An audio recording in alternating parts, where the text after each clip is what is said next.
2014లో మీరు డిఫెక్షన్స్ కాంగ్రెస్ వాళ్ళని టీడీపీ వాళ్ళని తీసుకున్నా పెద్దగా ఎవరు వ్యతిరేకత రాలేదు, ఎందుకంటే మీ ప్రభుత్వాన్ని పడగొట్టేందుకు ప్రయత్నించారు, ఓటుకు నోటు కేసు ఇవన్నీ బ్యాక్గ్రౌండ్ గుర్తున్నాయి.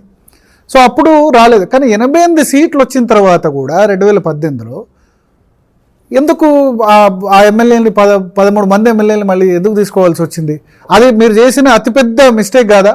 అసలే కాదు. ఎందుకు అవుతుంది? ఎందుకంటే రాజ్యాంగమే మీకు ఒక హక్కు ఇస్తోంది. షెడ్యూల్ 10 ప్రకారం రాజ్యాంగంలో క్లియర్గా ఉంది. ఏదన్నా ఒక పార్టీకి సంబంధించిన శాసనసభా పక్షం కనుక విలీనం కావాలి అంటే 3/2 మంది నిర్ణయం తీసుకుని. అందరూ ఒకసారి జాయిన్ కాలేదు. ఎలక్షన్ పార్లమెంట్ ఎలక్షన్ ముందు 3-4 జాయిన్ అయ్యారు, తర్వాత జాయిన్ అయ్యారు. టెక్నికాలిటీ మీరు ఏం చెప్పినా అల్టిమేట్గా మాత్రం 12 మంది అయిన తర్వాతనే విలీనం జరిగింది. అది కరెక్టా కాదంటే కోర్టులు తేల్చాలి, మీరు నేను. బట్ అది ఎథికల్ కాదు కదా. రాజకీయాల్లో నేనేమంటున్నా భరత్, మీరు ఒక్కసారి వెనక్కి తిరిగి చూడండి. ఆయారాము గయారాం కల్చర్ తెచ్చింది, అది ఎథికల్ కాదు. ఓటుకు నోటుతో మా ఎమ్మెల్యేలను కొనుగోలు చేయాలనుకున్నది, అది ఎథికల్ కాదు. కాబట్టి అప్పుడప్పుడు కుక్క కాటుకు చెప్పుదెబ్బ అన్నట్టు కాంగ్రెస్ లాంటి పార్టీలకు సమాధానం చెప్పాలంటే కొన్ని తప్పవు. రాజకీయాల్లో వ్యూహాలు ఉంటాయి, ప్రతి వ్యూహాలు ఉంటాయి. మమ్మల్ని ఫినిష్ చేద్దాం అని కాంగ్రెస్ అనుకున్నప్పుడు మేము అట్లంటే మీరు గుర్తు తెచ్చుకోండి, 2004లో మేము కాంగ్రెస్ పొత్తు పెట్టుకుని గెలిచాం, 26 మంది గెలిచినాం.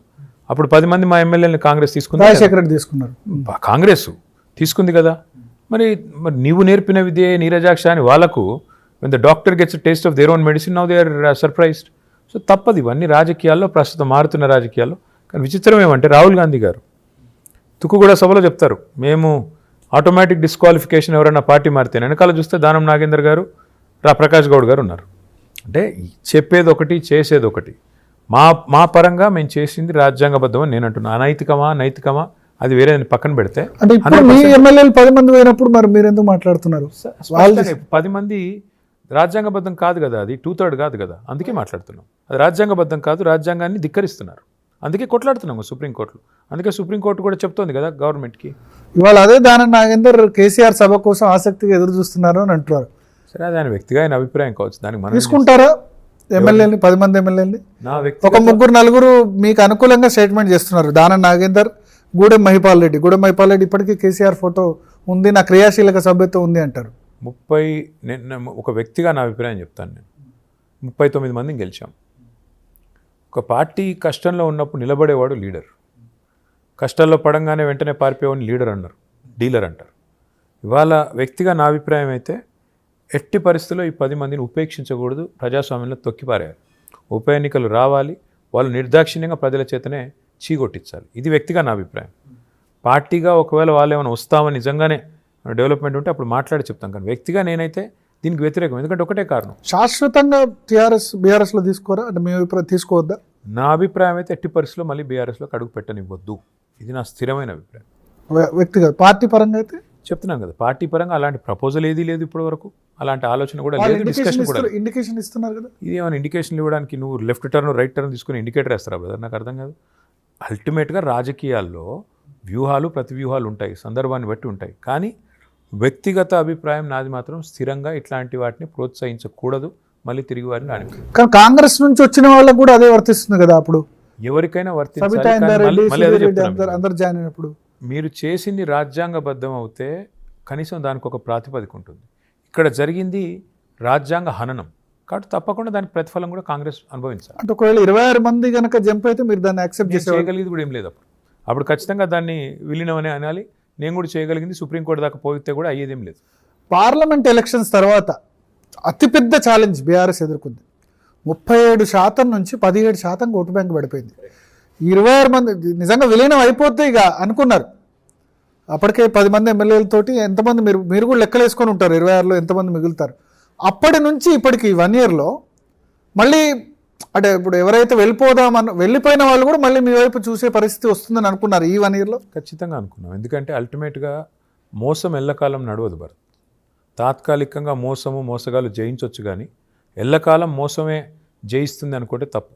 ప్రజలు కూడా చీకటిని చూస్తేనే వెలుగు విలువ తెలుస్తుంది. ప్రజలకు కూడా గాడిది పనితనాన్ని అనుభవిస్తేనే గుర్రం విలువ కూడా తెలుస్తుంది. వాళ్ళ రేవంత్ రెడ్డి ప్రభుత్వాన్ని చూస్తేనే కేసీఆర్ గారి విలువ కూడా తెలుస్తుంది. అందుకే 15-16 నెలల్లో ఈ మార్పు ఉత్తగానే రాలే. ఇంకోటి మీరు అంటున్నారు ఎదురు దెబ్బ పార్లమెంట్ అని. ఒక్కటి కాదు, మాకు 5 దెబ్బలు తగిలినాయి భరత్. శాసనసభ ఎన్నికల్లో ఓడిపోయామా, వెంటనే కేసీఆర్ గారికి ఫ్రాక్చర్ అయింది, తుంటి వెముక విరిగింది. దాదాపు 3-4 నెలలు ఆయన పాపం బాగా అవస్థపడ్డారు. ఈ లోపల కవిత గారు అరెస్ట్ అయ్యారు, ఇంకోవైపు 10 మంది ఎమ్మెల్యేలు జంపు, ఇంకోవైపు పార్లమెంట్లో పరాభవం. ఇన్ని జరిగిన తర్వాత కూడా ఇవాళ పోయిన ఎమ్మెల్యేలు తిరిగి వస్తారు లేదా ఖచ్చితంగా బీఆర్ఎస్ గవర్నమెంట్ మళ్ళీ వస్తుందని చెప్పి సర్వేలు చెప్తున్నాయి అంటే దానికి కారణం ఒకటి. మా కేసీఆర్ గారు మమ్మల్ని అందరినీ మోటివేట్ చేస్తూ ప్రజా సమస్యల విషయంలో ఎప్పటికప్పుడు అలర్ట్గా, అది మీరు మూసీ కావచ్చు, హైదరాబాదితులు కావచ్చు, లగచర్ల కావచ్చు, సెంట్రల్ యూనివర్సిటీ కావచ్చు, పిఎస్సి విద్యార్థులు కావచ్చు, వీళ్ళందరి విషయంలో ఒక లీగల్ సెల్ ఏర్పాటు చేసి ఎప్పటికప్పుడు మాకు దిశానిర్దేశం చేస్తూ అసెంబ్లీలో ఎట్లా కొట్లాడాలి, పార్లమెంట్లో ఎట్లా కొట్లాడాలి, ఏ అంశాన్ని టేకప్ చేయాలి, కేసీఆర్ గారు నడిపించిన పద్ధతి, వారు నాయకుడిగా వారు మాకు ఇచ్చిన శిక్షణ, దానివల్లనే ఇవాళ నిలబడ్డాం, నిలదొక్కున్నాం. ఖచ్చితంగా ఇవాళ మా కార్యకర్తల్లో ఒక ఆత్మవిశ్వాసం తొణికిసలాడుతున్నది. మళ్ళీ అధికారంలోకి వస్తాం, బరాబర్ హిసాబ్ కితాబ్ సెటిల్ చేస్తామని చెప్తున్నాం. ఉందా అవకాశం? 100% ఉంది. మీకేమైనా డౌటా? అంటే ఒకటి టీఆర్ఎస్ హై 47% 2018 అసెంబ్లీ ఎలక్షన్స్, కానీ 47 నుంచి 17%కి పడిపోయిన పరిస్థితి. మీరు అట్లా ఇంత ఫ్లక్చుయేషన్ చెప్తాను. మరి 2 సీట్లున్న పార్టీ 303కి వచ్చింది ఈ దేశంలో. కానీ దానికి టైం పడుతుంది. చెప్తాను ఇది కూడా అంతే కదా, చెప్తాను. మీరు అన్నది 17% ఎప్పుడు పార్లమెంట్లో ఏం జరిగింది భరత్? భారతదేశం కాశ్మీర్ టు కన్యాకుమారి తీసుకోండి. అయితే మీరు అంటే ఒక మత పోలరైజేషన్ జరిగి పూర్తి స్థాయిలో మత పిచ్చి ఎక్కి దేశంలో బీజేపీ వల్ల ఇతర సంస్థల వల్ల ఒక మత పిచ్చి ఎక్కి ఉన్మాదమైన పరిస్థితిలో ఎన్నిక జరుగుతూ ఉన్న పరిస్థితి. ఆ టైంలో ప్రజలు నిట్ట నిలువునా చీలిపోయారు. దేశంలో మైనారిటీలు మొత్తం గంపగుత్తగా ఇండియా అలయన్స్ కొట్టేశారు. ఇక్కడ మిగతా సమాజంలో మోడీ కావాలనుకున్న వాళ్ళు ఒకవైపు వెళ్ళిపోయారు. తటస్థంగా ఉన్నవాళ్ళు ఏ కూటమిలో ఇండియాలో లేని వాళ్ళకు వచ్చిన సీట్లు కేవలం 18. 543 సీట్లలో తటస్థంగా ఉన్నవాళ్ళు న్యూట్రల్ పార్టీస్ ఎవరెవరు? వైఎస్ఆర్సీపీకి 4, సిపిఐ సిపిఎం కలిపి 5 ఏదో ఉన్నట్టుంది. ఇట్లా బట్ ఇండియా కూటమి లేకుండా మమతా బెనర్జీ ఒంటరిగా చేయలేదు. ఆమె ఇండియా కూటమిలో ఉండే, బట్ ఒంటరిగా పోటీ చేశారు. కాంగ్రెస్ సిపిఎం కలిసి పోటీ చేసి మమతా బెనర్జీ సొంతంగా పోటీ చేసి 30 సీట్లు తెచ్చుకున్నారు పార్లమెంటు. కాదు, మీరు మళ్ళీ మర్చిపోతున్నారు. అరవింద్ కేజ్రీవాల్ ఇండియా కూటమిలోనే ఉండే, మమతా బెనర్జీ రామ్లీలా మైదాన్ మీటింగ్ అటెండ్ అయ్యారు. మీరు మర్చిపోకండి. అంటే మమతా బెనర్జీ కాంగ్రెస్ కలిసి పోటీ చేస్తారు. ఇక్కడ చివరికి చెడింది. Congress is not a force in West Bengal. Congress is not at all force in West Bengal. ఇంతకుముందు 6 సీట్లు ఉన్నాయి వాళ్ళకి. అదే మాల్డా ఇవన్నీ కూడా. ఇప్పుడైతే వచ్చిందా? ఇప్పుడేమైనా వచ్చిందా? రాలేదు. మరి అందుకే అంటున్నాను నేను, అక్కడ ఏం జరిగిందంటే పోలరైజేషన్. ఎవరైతే ఇండియా కూటమిలో ఉండి ప్రత్యామ్నాయంగా ఉన్నారో వాళ్ళు, ఉదాహరణకు శిరోమణి అకాలీదళ్ ఉంది, 90 సంవత్సరాల పార్టీ, ఒక్క సీట్ రాలేదు. బీఎస్పీ యూపీలో అధికారంలో, ఆమ్ ఆద్మీ సొంతంగా పోటీ చేసి పంజాబ్లో వచ్చాయి.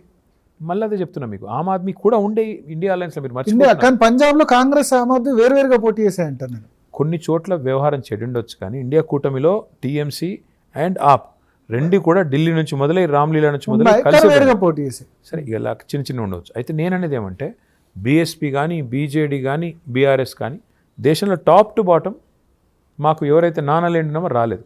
మీరు అన్నదే కరెక్ట్ అనుకుందాం. ఒక నిమిషం, 47 నుంచి 17కు పడిపోయింది, 30% పోయింది. మరెందుకు ఇవాళ ఏ సర్వే చేసినా మళ్ళీ బీఆర్ఎస్ పార్టీ అధికారంలోకి వస్తుందని కనబడుతున్నది? ఈ మధ్యన 3 సర్వేలు వచ్చినాయి బయటికి. ఓటింగ్ పర్సెంటేజ్ 35, 36, 37 కనిపిస్తుంది. బాస్, నేను మీకు కూడా చెప్తున్నా, మనం బీజేపీకి ఎంత వచ్చింది? 35.5. దేశాన్ని వెళ్తున్నారు కదా. అంతకుముందు ఎంత వచ్చింది? 37. నేనేమంటున్నా భరత్ గారు, అల్టిమేట్గా ఫస్ట్ పాస్ ద పోస్ట్ మన సిస్టమ్. 50% దాటాలనేది కాదు కదా. 4 పార్టీలు పోటీ చేస్తే ఎవరు అత్యధిక సీట్లు సాధిస్తారు? 2018 47, 2019 పార్లమెంట్ ఎలక్షన్ 40, జిహెచ్ఎంసీ ఎలక్షన్స్ వచ్చేసరికి 35, గ్రాడ్యుయేట్ ఎలక్షన్స్ వచ్చేసరికి 30. Graduate is not an election, దాని లెక్కలోకి తీసుకోవడానికి కూడా లేదు. కానీ నేను అనేది ఏమంటే జిహెచ్ఎంసీ ఇస్ స్మాల్ ఏరియా. నిజంగా మీరు లెక్క పెట్టదలుచుకుంటే parliament to parliament, assembly to assembly compare చేయండి. You're right, I'm not disputing it. 47% 2018లో వచ్చి 17కి పడ్డదని మీరు అంటున్నారు. నేను అంటున్నా, పడి లేచిన కెరటంలాగా మళ్ళీ లేస్తాం, ఫినిక్స్ పక్షిలాగా మళ్ళీ లేస్తాం, ముమ్మాటికి నెక్స్ట్ గవర్నమెంట్లోకి వస్తాం. మీరే చెప్తారు మళ్ళీ 47 వచ్చింది, బాగా కొట్టారని మీరే చెప్తారు. ఎందుకు అంటే ప్రజల్ని ఎల్లకాలం మోసం చేయలేం. 420 హామీలు భరత్ గారు ఒక అర్రాస్ పాట పాడినట్టే. కేసీఆర్ 2000 ఇస్తున్నాడా, నేను 4000 ఇస్తా. కేసీఆర్ ఇంట్లో ఒక్కరికి పెన్షన్ ఇస్తున్నాడా, నేను 2కి ఇస్తా. కేసీఆర్ ₹1,00,000 ఇస్తున్నాడా పెళ్ళికి, నేను తులం బంగారం ఇస్తా. కేసీఆర్ 10,000 ఇస్తున్నారా రైతు బంధు, నేను 15,000 ఇస్తా. కేసీఆర్ ₹1,00,000 రుణమాఫీ చేస్తున్నారా, నేను 2 లక్షలు చేస్తా. అరిచేతిలో వైకుంఠం చూపెట్టి, ఈస్ట్మన్ కలర్ సినిమా చూపెట్టి, 420 హామీలు ఇచ్చి, దొంగ మాటలు చెప్పి, అడ్డగోలుగా మాటలు మాట్లాడి, బీసీలకు సంవత్సరానికి 20,000 కోట్లు, ఎంబీసీ మినిస్ట్రీ, నోటికొచ్చిన వాగుడు, చెత్త వాగుడు. అసలే ఇవ్వలేదు వాళ్ళు. మేము మీరు వాళ్ళు 4,000 పెన్షన్ అంటే మీరు 5,000 పెన్షన్ ఇస్తారు. మర్చిపోతున్నారు కూడా. రైతు బంధు 15,000 అంటే 16,000 మేము ఎంత స్పష్టంగా చెప్పాం భరత్, 100 రోజుల్లో అమలు చేస్తానని ఆయన చెప్తే, కాంగ్రెస్ వాళ్ళు చెప్తే మేమేం చెప్పాము, 5 ఏళ్లలో 500 గ్రాడ్యువల్గా ఇంక్రీజ్ చేస్తామని చెప్పాం. అది కామన్ సెన్స్. ఎందుకంటే ఎట్లా ఎకానమీ పెరిగితే అట్లా చేస్తామని చెప్పాం. మేము ప్రజల్ని మోసం చేయలేదు. ఎందుకంటే మేము చెప్పని పనులన్నీ చేశాం. మేము రైతు బీమా చెప్పలేదు, రైతు బంధు చెప్పలేదు మేనిఫెస్టోలో, కళ్యాణ లక్ష్మి చెప్పలేదు, షాదీ ముబారక్ చెప్పలేదు, మిషన్ భగీరథ చెప్పలేదు. మేము చెప్పని పథకాలే మేనిఫెస్టోలో బోలెడు అమలు చేసిన వాళ్ళం. మేమేం చెప్పినా బాధ్యతగా చెప్పాలని చెప్పి మేము ఒక పద్ధతిలో పోయాం. కానీ వాళ్ళేంటి, అరిచేతిలో వైకుంఠం చెప్పి 100 రోజులు బాండ్ పేపర్లు, అఫిడవిట్లు, ఏది కావాలంటే అది మీకు సంతకం పెడతాం, దేవుడి ముందు పెడతాం, అమ్మతోడు అయ్యతోడు అన్నీ పెట్టి చివరికి గెలిచింది ఎంతతో భరత్? ఇంత చేస్తే 2 టర్మ్ల గవర్నమెంట్ తర్వాత ఇంత యాంటీ ఇన్కంబెన్సీ ఉంటే, సిట్టింగ్ ఎమ్మెల్యేల మీద కొంత వ్యతిరేకత ఉంటే, ఇంత హడావుడి చేసి ఇన్ని అడ్డగోలు మాటలు చెప్పి గెలిచింది 4 లక్షల ఓట్ల తేడాతో. కాబట్టి మాకు జరిగిందేదో దారుణమైన పరాభవం కాదు. 39 సీట్లు గెలిచాం. దాంతోపాటు 14 సీట్లలో స్వల్ప తేడా 6,000 కంటే తక్కువ ఓట్లతో ఓడిపోయాం. దేవరకద్రలో 1,300 ఓట్లు, మన జుక్కల్లో 1,100 ఓట్లు, బోధన్లో, ఆదిలాబాద్లో, కాగజ్నగర్లో 3,000 ఓట్లు, 5,000 ఓట్లతో నాగర్ కర్నూలు, ఇట్లా 14 సీట్లలో స్వల్ప తేడాతో ఓడిపోయాం. ఆ 14లో కనీసం 10 గెలిచినా ఇవాళ పరిస్థితి వేరు, చరిత్ర వేరు కదా. దాని మీ సొంత ప్రాబ్లం అంటే కాంగ్రెస్ ఇప్పుడు మీరు చెప్పారు హామీలు అని చెప్పారు. హామీల కంటే నేను అనుకునేది ఏంటంటే మీరు ఇంకా బెటర్ చేసి ఉంటే, ఒకటి ఎమ్మెల్యేల మార్పు, ఎమ్మెల్యే సెంట్రిక్ పాలన. అంటే వెనక్కి తిరిగి చూసుకుంటే హైండ్సైట్ 2020 అంటారు కదా, అన్నీ క్లియర్ కనబడతాయి. నేను ఒక్కటి ఒప్పుకుంటా, ఎమ్మెల్యేల మార్పు ఈ అన్నింటికంటే కూడా మేము పని చేసి ప్రచారం చేసుకోలేకపోయాం. ఫర్ ఎగ్జాంపుల్ చెప్తున్నా, 6.5 లక్షల మందికి మేము రేషన్ కార్డులు ఇచ్చాం. కానీ అవతల ప్రత్యర్థులు కార్డు ఇవ్వలేదు 10 ఏళ్లలో అంటే మేము దాన్ని తిప్పికొట్టాం. 6.5 లక్షల మందికి తెలుసు కదా మీరు ఇచ్చినట్టు. అదే కదా బాధ. కానీ మిగతా వాళ్ళకి తెలియదు కదా. 6.5 లక్షల ఓట్లతో గెలవం కదా. మిగతా వాళ్ళు ప్రభావితం అయ్యారు. 1,60,000 ఉద్యోగాలు ఇచ్చాం పిల్లలకి. 1,60,000 ఉద్యోగాలు ఇచ్చినా కూడా, భారతదేశంలో ఎక్కడ జరిగినంత రిక్రూట్మెంట్ జరిగినా కూడా ఇక్కడేదో ఉద్యోగాలు ఇవ్వలేదు అనే ప్రచారం కాంగ్రెస్ పార్టీ చేస్తే, అంతకుముందున్న కాంగ్రెస్ ప్రభుత్వం సంవత్సరానికి 1000 ఉద్యోగాలు ఇస్తే మా ప్రభుత్వం 16,000 ఉద్యోగాలు ఇచ్చింది సంవత్సరానికి. అయినా ఎఫెక్టివ్గా వాళ్ళకి చెప్పుకోలేకపోయాం. భారతదేశంలో ఎక్కడ జిల్లాకు ఒక మెడికల్ కాలేజ్ లేదు, జిల్లాకు ఒక నర్సింగ్ కాలేజ్ లేదు. తెలంగాణ ఏర్పడక ముందు మొత్తం ఉన్నది 5 మెడికల్ కాలేజీలు. మేము 32 పెట్టి కూడా చెప్పుకోలేకపోయాం, పిల్లల్ని కన్విన్స్ చేసుకోలేకపోయాం. Highest salary in the country for government employees Telangana, 73% ఇచ్చి, ప్రత్యేక తెలంగాణ ఇంక్రిమెంట్ ఇచ్చి, కానీ 1వ తారీఖు జీతాలు పడట్లేదు కరోనా తర్వాత అనే దాన్ని వాళ్ళు హైప్ చేస్తే ప్రతిపక్షం దాన్ని తిప్పికొట్టలేకపోయాం. ఇట్లా 1-2 కాదు, ఎన్నో కారణాలు. వెల్ఫేర్ డెవలప్మెంట్ విషయంలో బీఆర్ఎస్ మీద ఎటువంటి అసంతృప్తి లేదు, చెప్పలేకపోయాం. డబులే అంటాను, ఆరోగెన్స్ నాట్ యాక్సెసిబుల్. మళ్ళీ చెప్తున్నా భరత్, నీకు ఇది గుర్తుపెట్టుకోండి. మీరు ఆరోగెన్స్ పైనుంచి కింది దాకా ఆరోగెన్స్ వచ్చింది అన్న ఒక ఒపీనియన్ తెలంగాణ ప్రజలు, ముఖ్యంగా రూరల్ తెలంగాణలో వచ్చింది అంటారు. మీరు తప్పు నాట్ యాక్సెసిబుల్ తప్పు పార్టీని అంటున్నారు. మీరు తప్పు పార్టీని ఎందుకంటే అంటే మీరు అనాల్సింది కాంగ్రెస్ని. హైలీ ఆరోగెంట్ బిహేవియర్ ఎవరిది అంటే ఈ ముఖ్యమంత్రి గారిది, ఆయన పార్టీది, మాది కాదు. మేము ఆరోగెంట్గా ప్రవర్తించింది ఎక్కడ అని మీరు చెప్పాలి. ఎందుకంటే బీఆర్ఎస్ కార్యకర్తలు ఎమ్మెల్యేల నుంచి మొదలు పెడితే పైన వరకు కూడా ఆరోగెన్స్ గా ఉన్నారు. ఎప్పుడు ప్రవర్తి నాట్ యాక్సెసిబుల్ అంటే సెక్రటేరియట్ కు ప్రజలు ఎందుకు, లేకపోతే ప్రజల్ని కలవకపోవడం అంటే కేసీఆర్ గారికి మేబీ ఆయన స్ట్రాటజీ కావచ్చు. డైరెక్ట్ గా ముఖ్యమంత్రి కలిసే అవకాశం లేకపోవడం, ఇటువంటి ఎందుకు సెక్రటేరియట్ ఎందుకు అవసరం, లేదా ప్రగతి భవన్ ఎందుకు, ఎంతమందిని కలిసే అవసరం ఉంటుంది ముఖ్యమంత్రికి? రాష్ట్రంలో నేను 7.5 లక్షల మంది ఎంప్లాయీస్ ఉంటారు, కింది నుంచి మీ దాకా ప్రభుత్వ ఉద్యోగులు. మరి వాళ్ళందరూ ఫెయిల్ అయినట్టే కదా. చివరికి ముఖ్యమంత్రిని కలవాలి అంటే చీఫ్ సెక్రటరీనో చీఫ్ మినిస్టర్నో కలిస్తే తప్ప పని కాదు అంటే ఆ వ్యవస్థ కుప్పగూలినట్లు లెక్క. కానీ ప్రజలు అది కోరుకుంటారు కదా, మా ముఖ్యమంత్రిని కలవాలి, మా మంత్రులను కలవాలి, మా ఎమ్మెల్యేలు కలవాలి. గారు ముఖ్యమంత్రిని కలవాల్సిన పని రేషన్ కార్డు కోసం అయితే ముఖ్యమంత్రిని కలిసేది ఉంటే ఆ ముఖ్యమంత్రి అటర్ ఫ్లాప్ వెధవ. ఆ ముఖ్యమంత్రి పనికి మాలిన వెధవ అయితే, అట్టర్ ఫ్లాప్ ముఖ్యమంత్రి అయితేనే రేషన్ కార్డు కోసం కూడా ముఖ్యమంత్రి. మిగతా ముఖ్యమంత్రులు, ప్రధానమంత్రి నరేంద్ర మోడీ కూడా ఎవరికైనా టైం ఇస్తారు కదా, అపాయింట్మెంట్ ఇస్తారు కదా. కేసీఆర్ మీకు ఎవరు చెప్పారు మీకు? నేనేమంటున్నా అంటే మీరు don't generalize and don't make sweeping remarks. నా రిక్వెస్ట్ మీతో, కేసీఆర్ గారు ఎవరిని కలవందే మరి 3వసారి కూడా 39 సీట్లు వచ్చినాయా, 37% ఓట్లు వచ్చినాయా? 2వసారి మీరే చెప్పారు 47% ఓట్లని. మీరు ఓట్లు వేసిన వాళ్ళందరినీ అవమానిస్తున్నారు. ఎవరిని కలవలేదు, ఎవరిని. అల్టిమేట్గా నేను చెప్పేది ఏంటంటే, ఎస్ ఎక్స్పెక్టేషన్ రీచ్ కాలేకపోయారు. మీరు చెప్పిన నరేంద్ర మోడీ మీరు చెప్పారు కదా ఇప్పుడే, మరి ఆయన కూడా మొన్న 240 సీట్లు వచ్చినాయి కదా, ఆయన కూడా ఫెయిల్ అయ్యాడు కదా, నైతికంగా గెలవలేదు కదా. మరి ఆయన ఇంతమందిని కలిసి కూడా ఆయన ఓడిపోయినట్టే కదా. సంకీర్ణ రాజకీయాల నుంచి ఇప్పుడు 1984 తర్వాత సంకీర్ణ రాజకీయాల తర్వాత కూడా 3వసారి అధికారంలోకి రావడం చెప్పడం ఏమో. తెలంగాణలో మేము కూడా 2 సార్లు మా అంతరం మేంగానే వచ్చాం. క్యాడర్ బేస్డ్ పార్టీలు అని చెప్పుకునే వాళ్ళు కూడా సొంతంగా ఎన్నడూ అధికారంలోకి రాలేదు, మేము వచ్చాము. నేనేమన్నా అంటే గతం భవిష్యత్తుకు సూచిక కాదు. మీతో కూడా మళ్ళీ చెప్పేది ఏమంటే, ఎస్, కేసీఆర్ గారు ఒక స్థిరమైన అభిప్రాయంతో ఉండేవారు. ఏమని? సామాన్య ప్రజలు ముఖ్యమంత్రిని కలిస్తేనే పనులు అవుతాయి, ప్రజా దర్బార్లో ఇట్లా పోజులు కొట్టాలి అంటే అది రాంగ్ అనేవాళ్ళు. ఎందుకంటే నీకు తహసీల్దార్ లెవెల్లో, వీఆర్ఓ లెవెల్లో అవ్వాల్సిన పనులు హైదరాబాద్కి వచ్చి సెక్రటరియట్లో ముఖ్యమంత్రి గారిని కలిస్తే తప్ప అవ్వవు అంటే ఆ ప్రభుత్వం ఫెయిల్ అయినట్లే భరత్. వ్యవస్థ కుప్పగూలినట్టు. Institutions are permanent, individuals are not. 4 రోజులు ముఖ్యమంత్రి గారు ప్రజా దర్బార్లో పోజులకు బాగానే ఉంటుంది. ఏది దరఖాస్తులు తీసుకోవడం, పోజులు కొట్టడం, చాలా గొప్పవాడి ముఖ్యమంత్రి, ప్రజాస్వామికంగా ఉన్నాడు, రోజుకో అరగంట ప్రజల్ని కలుస్తున్నాడు. అది కాదు కదా గవర్నెన్స్ అంటే. అది కానే కాదు. కానీ ప్రజల ఎక్స్పెక్టేషన్ అట్లా ఉంది. ప్రజల ఎక్స్పెక్టేషన్ అసలే లేదు. మున్సిపల్ కౌన్సిలర్ చేయాల్సిన పని కౌన్సిలర్ చేయాలి, ముఖ్యమంత్రి చేయాల్సిన పని ముఖ్యమంత్రి చేయాలి. అంతేగాని మున్సిపల్ కౌన్సిలర్ చేసే పని కూడా ముఖ్యమంత్రి చేయాలని ప్రజలు అనుకోవట్లేదు. మీరు మీడియా అనుకుంటున్నారు, మా ప్రత్యర్థులు అనుకుంటున్నారు. ఇప్పుడు రేవంత్ రెడ్డి గారు 18 గంటలు పనిచేస్తున్నారండి మీరు చెప్పిన ప్రకారం, ఆయన చెప్పుకుంటున్న ప్రకారం. ఆయన అసలు అసాధారణంగా కష్టపడుతున్నాడు, రోజు కలుస్తున్నాడు. మరి రైతు బంధు ఎందుకు పడతలేదు? మరి ఎందుకు రుణమాఫీ కాదు? ఎందుకు కరెంట్ చక్కగా రాదు? ఎందుకు 6 గ్యారెంటీలు అమలు కావు? ఇన్ని కష్టాలు పడుతున్నాడు కదా రేవంత్ రెడ్డి గారు, అందరినీ కలుస్తున్నాడు. అన్ని అప్పుల చేసి పోయారు. నేను అదే అంటున్నా. 18 మీరు అన్నారుగా కేసీఆర్ ఎవరిని కలవాలా? కానీ రైతు బంధు పడుతుంది, కరెంట్ వస్తుంది, పెన్షన్లు పడతాయి, కరోనా వచ్చినా కళ్యాణ లక్ష్మి ఆగది. అప్పుడు అప్పులు లేవా? మరి మాకు ప్రభుత్వం, కాంగ్రెస్ ప్రభుత్వం అప్పులు ఇచ్చిపోలేదా? నేను అనేది ఒక్కటే భరత్, చాతగాని వాళ్ళు, సన్నాసులు. ఇవాళ 10 ఏళ్ళు కాంగ్రెస్ లేదండి అసెంబ్లీలో. కాంగ్రెస్ రోజు కంట్రోలర్ అండ్ ఆడిటర్ రిపోర్ట్లు చూడలేదా? ఆడిటర్ జనరల్ రిపోర్ట్లు చూడలేదా? బడ్జెట్ స్పీచ్లో కాంగ్రెస్ లేదా? బడ్జెట్ ప్రవేశపెట్టినప్పుడు కాంగ్రెస్ లేదా? బడ్జెట్లో అప్పుల లెక్కలు లేవా? అంటే ఈ దివాలాకోరు రాజకీయం ఏదైతే ఉందో, ఇంటెలెక్చువల్ బ్యాంక్రప్సీ, కాంగ్రెస్ నాయకులు మేనిఫెస్టో పెట్టినప్పుడు చదువుకోరా? ఏముంది రాష్ట్ర ఆర్థిక పరిస్థితి, 5 ఏళ్ళలో ఏముంటుంది, ఏం చెప్పొచ్చు, ఏం చెప్పకూడదు. ఇప్పుడు ఎటు పడితే అటు వాగ్దానాలు చేసి ఇలా అప్పులపాలు.